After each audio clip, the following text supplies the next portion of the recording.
If you're turning to Ephesians chapter 6, don't worry about it. Come back with me. We're going to a new direction. We're talking about Mission Possible, living the Great Commission. Today we're talking about preparing your mind. We're going to do this over two parts. I'm going to ask a lot of questions, reflective questions, as we get started. This is going to be a 9-week series. Over the next 9 weeks, we'll be looking at the seemingly impossible call of the Great Commission of Matthew 28, 18 through 20. Page 1550, if you want to look it up in the Blue Bible or in your own Bible. We're going to look at that passage. We're also going to look at another one that will focus our minds as well. We'll be looking at this passage and the concepts surrounding it to be challenged to live out the impact of the passage. We'll be introduced to the ideas of missional living as we consider how we're doing as individuals and as a congregation in living our mission and attracting others to Jesus. The series has an evangelism aspect, but it's not intended to just be an evangelistic discussion.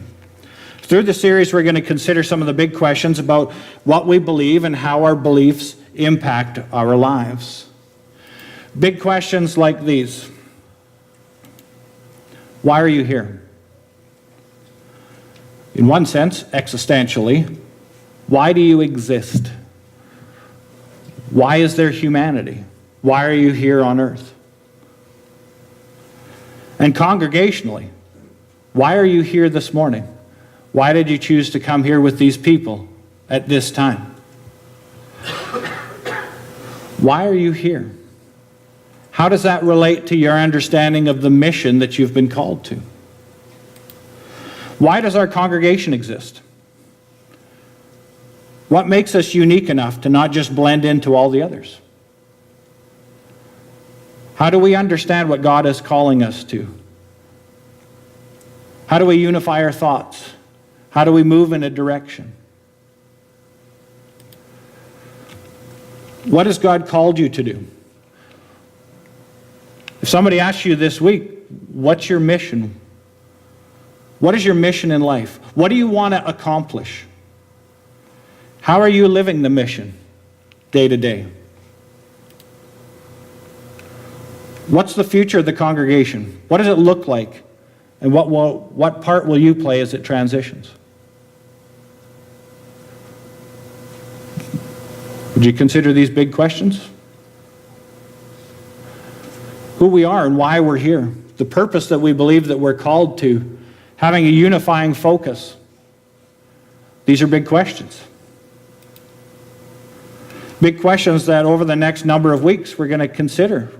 Discussions that we're going to be in as we set up the new year. Things that we need to focus on and understand as we work as a congregation. As we consider where we're at now, next year, 5 years from now, 10 years from now. Is there a 20-year idea for this congregation? What is the number one part of your life? As in, what is your priority? What do you want to accomplish? One way to think about that is, what do you stress and worry about? Where do you spend your time, your money, your thoughts?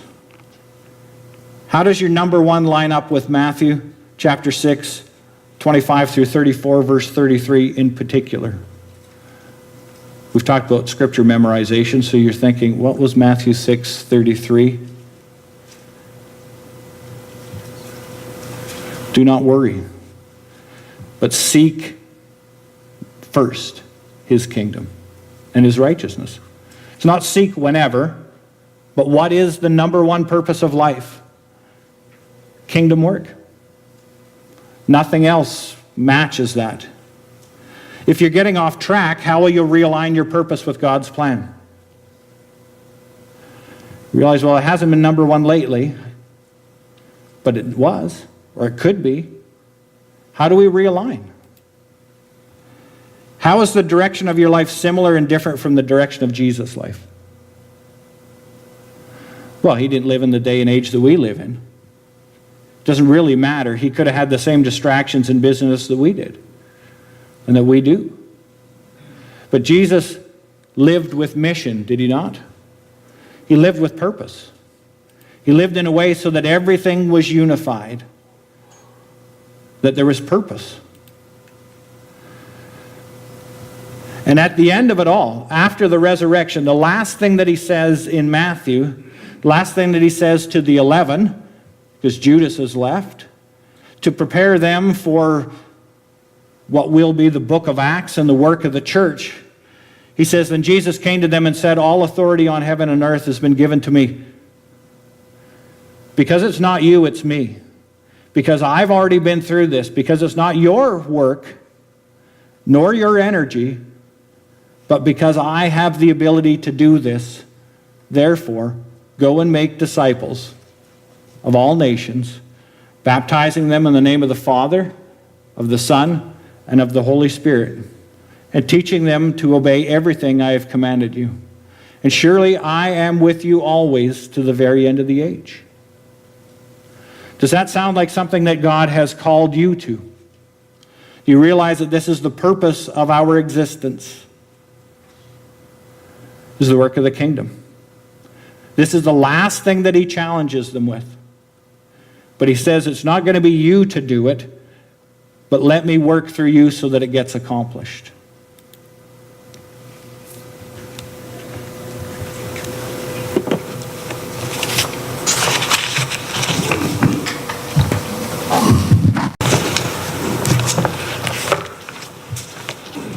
That's a pretty challenging passage, would you say? Some big calling in there. I'm going to call you into all the nations. Your purpose in life is to make disciples. But it's a mission that's possible because of the work of the Spirit.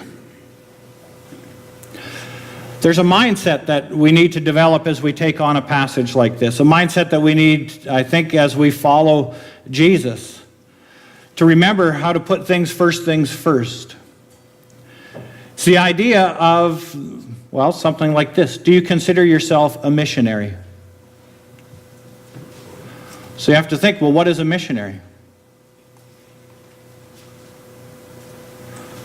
Somebody that says, I will leave where I'm comfortable to go somewhere else for the work of the kingdom.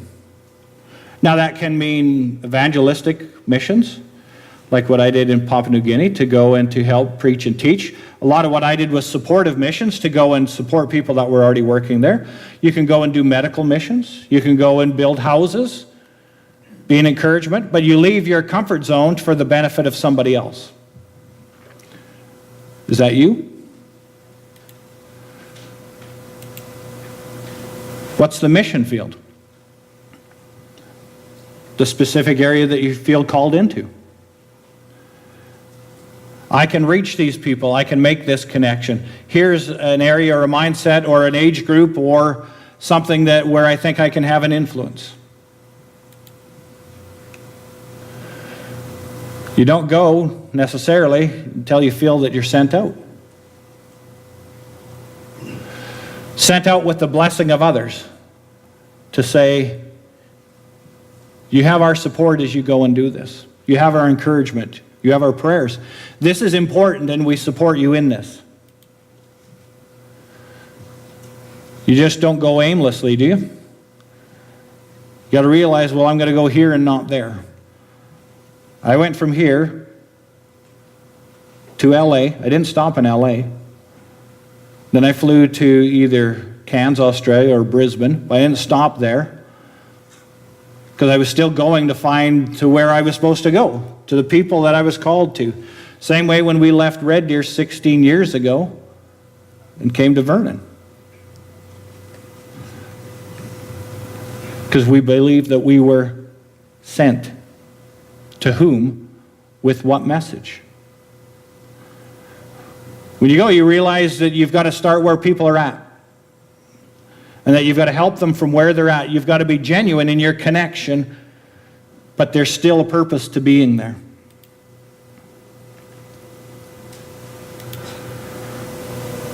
Over the next number of weeks, here's the types of things we're going to be talking about. How is the Spirit at work in making the mission possible? I'll tell you what, you can't do it yourself. If it's not God calling, enabling, providing you with the word, providing you with the encouragement when things get tough, that's how we're able to do it. Who do you share the good news with currently? Who are the believers in your life? Who are the unbelievers in your life? Who do you have spiritual conversations with? How does the passage impact worshiping together? If we believe that we are sent out by God, if we believe that we are called by God and that He has given us a mission purpose to reach the city of Vernon, then worshiping together is a part of preparing us to be sent out after service. It impacts our worship ideas. Rather than what do I get out of it, but where am I going to this week? How can I take this to somebody else?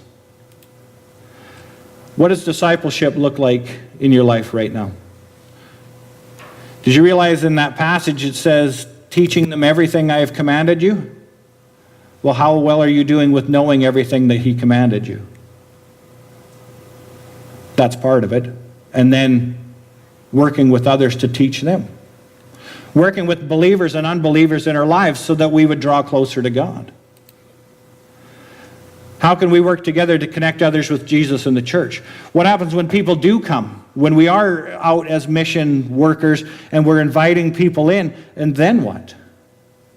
How do we understand where people are at? How do we make sure that we're visitor friendly? How do we engage people in conversation? How do we make sure that they understand the work of the Spirit is here so that when they come they sense something and they want to come back? There's a major premise in all of this, and the reason that I wanted to start here, in October I was invited to speak at the Harvest Lecture Series in Weyburn. This is the topic that I chose on missions. It fits with my understanding of preaching, understanding of counseling, my understanding of theology, biblical doctrines, and my understanding of missions. Because unless we have a premise like this, our thoughts precede our actions, so having a mind prepared for the action of evangelism impacts our evangelism. If we don't have our minds ready, it's not going to change our behaviors. But how our minds are, our perception of evangelism, our perception of the good news, our perception of missional and attractional, that's what changes us. Before we start the behavior, you have to consider your mindset. So what's your current mindset about evangelism? What's our congregational mindset about evangelism? And when I was thinking of this, a passage came to mind about the mind. 1 Peter 1, 13 through 16. Because of this first line, therefore prepare your minds for action. I thought, that's it. If our minds aren't prepared for action, it doesn't matter what else. If we think that other people are we just open the doors and they come flooding in, well, that doesn't work. But when we prepare our minds for action, we realize it's the work of the Spirit, and then we attune and align ourselves with following the work of the Spirit. It makes the difference. Therefore, prepare your minds for action, and then he calls on specific actions. Be self-controlled. Set your hope fully on the grace to be given to you when Jesus Christ is revealed. As obedient children, not disobedient, but as obedient children, do not conform to the evil desires you had when you lived in ignorance. But just as he who called you is holy, so be holy in all you do. For it is written, be holy because I am holy. Because of the suffering of Jesus, he has provided us with a very precious salvation. Peter calls us to prepare our minds for action. Then he lays out the major types of changes.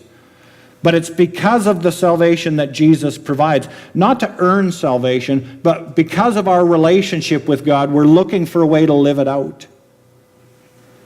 And then he says, prepare your minds for action. I thought I was on to it there. I thought, well, that's the one. This is going to work so well. Guess what? The passage doesn't even include the word mind. Whoops. You look at several translations of this passage, they don't include the word mind. Uh-oh. The Greek word is only used in this passage, so you can't even find it in other passages to say, well, it could mean this or it could mean that. But it is about being prepared. It's a reminder to get ready, to travel with nothing in the way. The word is like the father when the prodigal son comes back, to take your cloak before you start running and gather it up and tuck it into your belt, so that when it's time to run, you've got nothing stopping you. When it's time to run, you won't trip. You do that instead of running for a bit and then falling and then doing it. Right?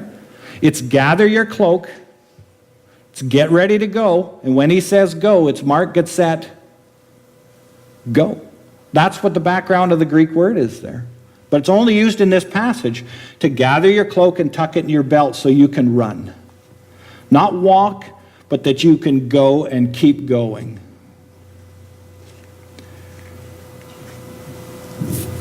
It's a participle, a verb used as an adjective or a noun. Being sober-minded is another translation. Being brought. Set your hope is the true verb of the sentence. He tells us to be self-controlled. That word is often translated be sober. Be clear-headed. Set your hope fully on the grace given by Jesus. Don't go back on your old desires. Live a changed life. Be holy because God is holy. Not be holy because it's best for you or because others will shame you if you don't, but be holy because of your connection to God. And you want to be more like God, so you be holy because He is holy. I want us to think of how this mindset affects evangelism. I want to do it with two terms that have become popular over the last while. Do you have a missional mindset or an attractional mindset when it comes to evangelism? A missional mindset is that we are sent out into the world. Evangelism occurs when each of us goes out and we have spiritual conversations with others. We listen to where people are at. We carry the good news that comes to us to others. We believe that all the relationships that we have in our lives have a spiritual purpose. An attractional mindset says it's somebody else's job. Or that if we did this, other people would come. If we have the right programs, if we meet at the right time, if we sing the right songs, that's when people are going to be interested. All we have to do is attract people. And if people aren't coming, then we have to change what we're doing to attract them. Well, the two things work together, don't they? We need to go out and share the good news, but have reasons and opportunities for us to gather together. Reasons like fellowship events, Bible classes, worship services. So that when we invite people, when we're talking with them, they can connect to the group at large. We have to have a mindset of being the called out. That's the word church, ecclesia. Those that were in the world, that lived like the world and have been called out of the world to live a different life. And we have to be called out into the world. To be sent back in to say, they will only know Jesus if we share it with them. And we have to have ways to invite people in. Live our lives in a way that we connect to both Christ and congregation. We have to be missional and attractional. But the mindset probably is more on the missional.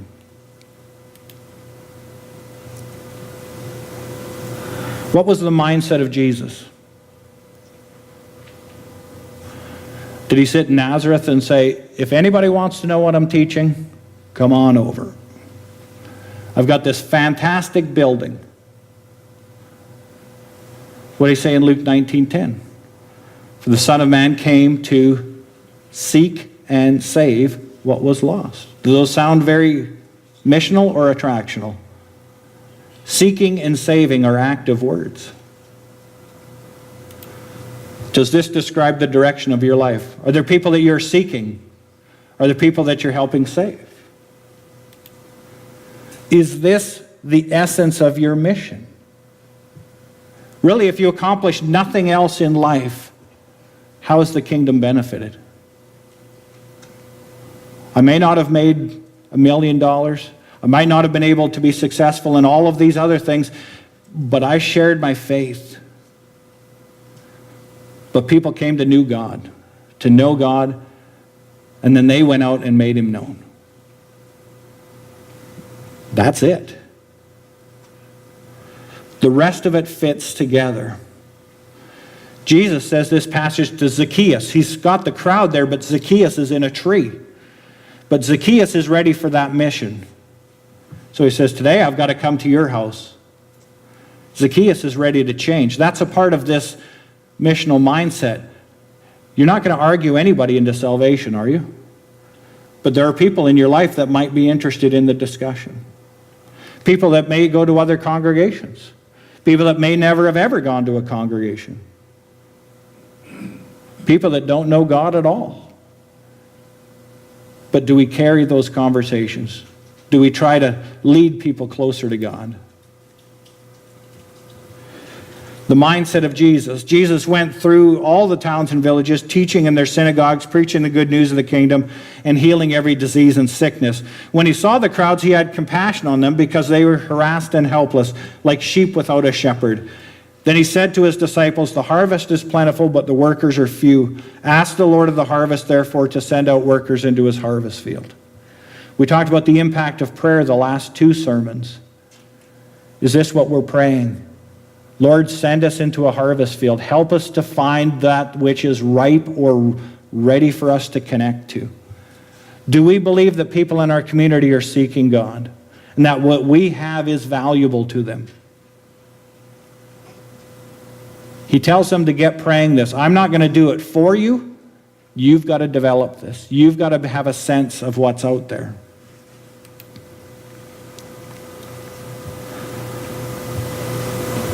In that passage in Matthew 9, notice what happens next in Matthew 10. It records Jesus sending out the 12 with specific instructions. But he sends them out and he says, you're going to do it. And when you do, do this and this and this and this and don't do that. We are sent out. The mission is possible when Jesus prepares us for it. He won't do it for us, but he'll do it through us. So how are we doing with this passage? I got to say, I've got room for improvement. In 16 years, most of our contacts have dried up. In 16 years, we have very few people in our lives that we have not shared the good news with or invited to church or tried to set up studies. We know the answer to lots of those questions. We need new people in our lives. We need new connections. We need connections that maybe you're developing. But there are people that are out there. So I intend to be more aware of that and to be able to work with the people that I find in my life and develop new connections. Because our family was raised with this mindset. Just to say, this is what church has always meant to us. It's all or nothing. It's not half and half. If you're going to commit to Christ, you commit. And it's everything. I don't know along the line where that has got so watered down. But it's everything. And that's why the impact of this passage is so important to me. Because if we have this again as a congregation, it changes us. Even if the numbers don't change, okay? Even if the efforts don't result in anything, we're out planting seed more specifically than we have in the past. It's God to give the increase. But we have the call. We have the ability, and God wouldn't have given it to us if it wasn't possible. The good news made it from Paul to you. Wouldn't it be interesting to trace that back? Who did Paul teach that taught somebody else, that taught somebody else, that taught somebody else, that taught you? How many people did it go through that lived the Great Commission so that it made it to where you were in your life? And how many times did you have opportunity to hear it before you actually listened? Do you think of that? How the work of taking the gospel, there's no way they would have thought of Canada. There wasn't one. Right? It was a big enough to say Jerusalem, Judea, Samaria. And then you throw in and the ends of the world. But Jerusalem, Judea, and Samaria, that's going to take us our entire lives. We're never going to make it. But if we don't have the mindset, we don't even try anymore. We just assume that people aren't interested. We assume we're good enough, things are going to be okay. It's not enough. It's not just evangelism, it's a part of this. If we love God, when we love God, we know God, we want that relationship to deepen, and we work at making Him known. This mentality impacts our people and our congregations. The change in it is the decline of congregations, because it becomes inward rather than outward. So how do we develop this? I'm going to provide a first few, and then I have a couple articles that I used when I did the class. Those that believe it need to live it. If you believe this is true, it doesn't matter what everybody else is doing, right? Just live it, and that becomes contagious. Incorporate missionary traits into our church conversations. So we're going to talk about being sent out. We're going to talk about being called. We're going to talk about mission field. We might even print a few signs, because we did that in Red Deer. We put them over our doors that said, "You are now entering the mission field." Why? Because it's developing that mindset. Understanding, engage in the mission field. Think like a fish. Do you remember what it was like to not be saved, to not go to church? Well, it takes a bit to rethink that way. To think like somebody. If somebody in your life was looking to connect to God, what are the questions they would ask? What would be important to them? You know, one of the best ways that I've found with this, with thinking like a fish, is to ask fish how they think. God has called us to go out as fishers of men, talk to people that aren't believers, and say, what's important to you?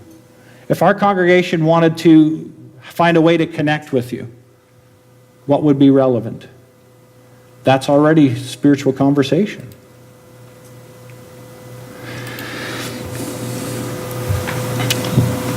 It involves living the other aspects of the 1 Peter passage. If we're going to be an influence, it's because of these things. We have to be self-controlled. Church members that don't have self-control are not a good testimony, right? If your life is no different than other people, you have no influence. But people need to be taught that their lives can change. Set your hope fully on the grace given by Jesus. We are not saved by works. Grace and grace only. And that changes us. Do not go back to your old desires. Help people change. Show that your life has changed. Talk about the change that the Spirit is making in you. Help meet needs. Realize where people are at and what's important to them. Be holy in all you do because God is holy. Lift up God and focus on theology so that people are focused on God, not themselves. We want to be seeker-sensitive. We are not going to be seeker-driven. It's not for outsiders to dictate the worship of the church. It's for God to tell us how to worship. And that's attractional. Prepare for the major generational differences in thinking. I think this is a big issue in most congregations that I know, and lots that I don't. Baby boomers. Are you a baby boomer? If you're 60 or so-ish on the top end, you were raised to value truth and hard work. True? That's the mindset usually of a baby boomer. Generation X, raised to value family and independence. So we structure life around our family. We structure life around, I can accomplish what I can accomplish. I set personal goals. I do things that impact me and my family. Then there's millennials that value social connection and purpose. Why are we here? What's the purpose? How does this impact us? See, all three of those unite in one area, faith. And branches of faith that make all of this work.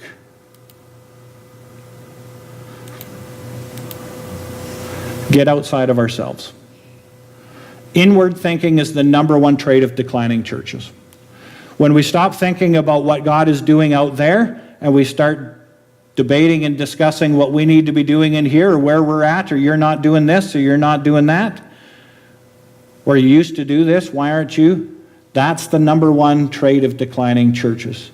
Thomas Rainer, church growth researcher.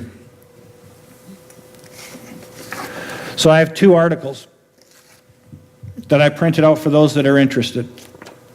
If you're not interested, I would encourage you to be interested. Most common factor in declining churches was written in 2016, so you can't tell me it's not current. This is a research of all kinds of congregations, all kinds of denominations, all kinds of structures, all Christian. What are the traits of those that have failed, that are declining, that are dropping off and closing doors? We want to know that so that we know what not to do. But there are also 7 habits of outwardly focused churches. What are the churches doing that are making a difference, that are connecting, that are being relevant, and that people are coming into? We want to know those as well.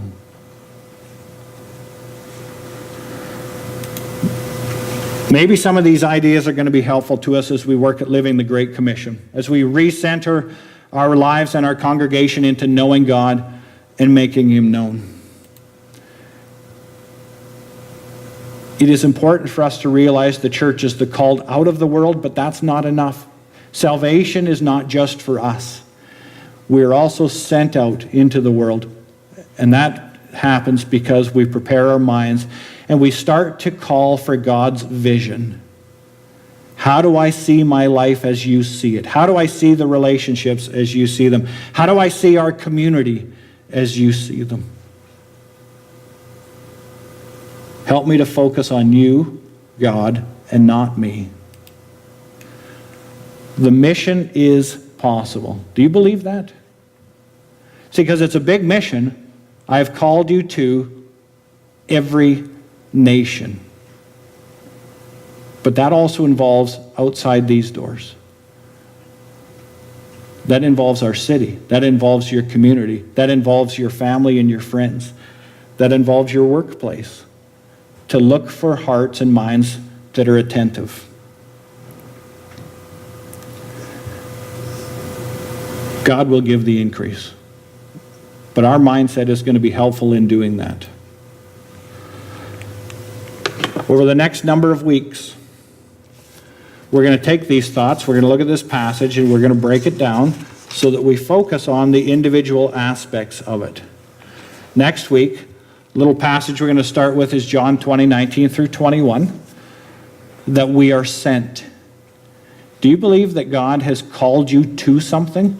Do you believe that God has sent you here at this time in this congregation? You're not here by chance or by choice, but you're here for God's purpose right now. That He sent you here and that He's sending you from here.